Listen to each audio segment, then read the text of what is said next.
2024-25 या वर्षात महाराष्ट्रात 1,64,875 कोटी रुपयांची परकीय गुंतवणूक। देशातील एकूण गुंतवणुकीच्या 40% परकीय गुंतवणूक महाराष्ट्रामध्ये। मुख्यमंत्री फडणवीसांची माहिती। शासकीय कामकाजामध्ये आता ई ऑफिसचा वापर बंधनकारक। 1 जून पासून कागदी फाईल स्वीकारण्यास शासनाची मनाई। फक्त ई फाईल स्वरूपात नस्त्या सादर करण्याचे आदेश। भारताची संवेदनशील माहिती पाकिस्तानला पुरवणाऱ्या एकाला अटक। महाराष्ट्र दहशतवाद विरोधी पथकाची कारवाई। एटीएस कडून 3 गुन्हा दाखल।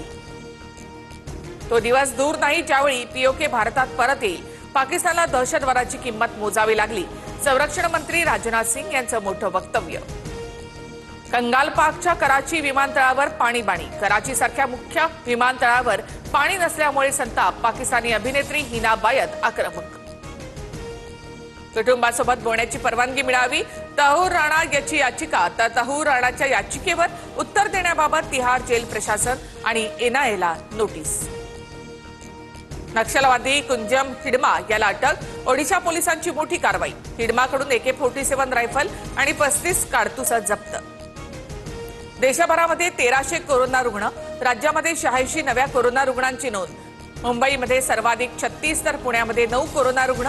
राज्यामध्ये सध्या कोरोनाचे 383 सक्रिय रुग्ण।